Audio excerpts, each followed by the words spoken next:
Bismillahirrahmanirrahim. Hadis-hadis ditinjau dari segi sandarannya terbagi ke dalam 4 bagian. Pertama hadis maqtu, kedua hadis mauquf, ketiga hadis marfu', dan keempat hadis qudsi. Pertama hadis maqtu, yaitu hadis yang disandarkan kepada tabi'in baik berupa perkataan atau perbuatan. Hadis maqtu ini tidak bisa dijadikan hujjah. Perbedaan antara hadis maqtu dan munqati'. Hadis maqtu dalam pembahasan sanad berupa ucapan tabi'in bisa saja muttasil, sedangkan hadis munqati dalam pembahasan sanad tidak muttasil dan berkaitan dengan matan hadis. Menurut sebagian ulama, mauquf dan maqtu disebut juga athar.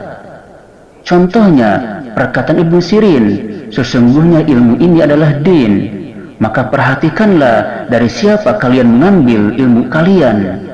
Dan perkataan Malik, lakukanlah sebagian amal dengan sembunyi-sembunyi, yaitu amal-amal yang tidak bisa kau kerjakan dengan baik jika dilakukan dengan terang-terangan. Dari segi bahasa, berarti hadis yang terputus.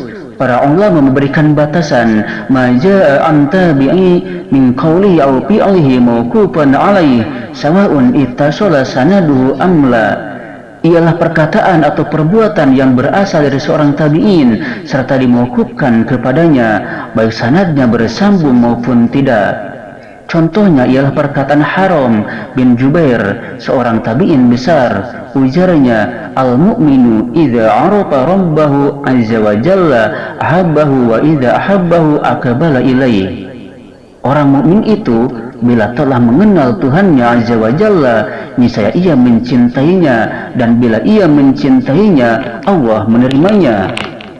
Contoh lain seperti perkataan Sufyan Tsauri, seorang tabi'in, yang mengatakan minas sunnati ay yusalliya ba'dal fitri isnatai asyrata rak'atan wa ba'dal adha sitta raka'atin.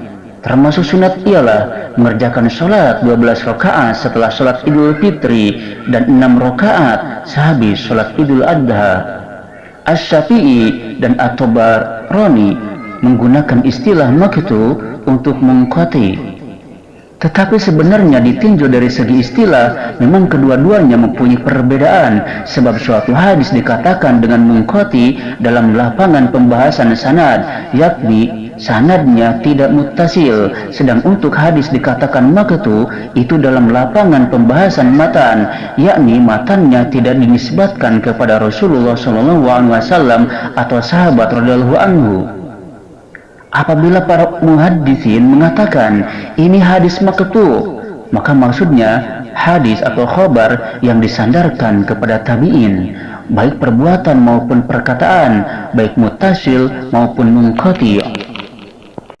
Hukum hadis maqtu tidak dapat dijadikan hujah. Mengenai hadis ini, para ulama berpendapat bahwa hadis maqtu itu tidak dapat dijadikan hujah. Tetapi jika pendapat itu berkembang dalam masyarakat dan tidak diperoleh bantahan dari seorang pun, maka ada ulama yang menyamakannya dengan pendapat sahabat yang berkembang dalam masyarakat yang tidak didapati bantahan dari seseorang pun, yakni dipandang sebagai suatu ijma'.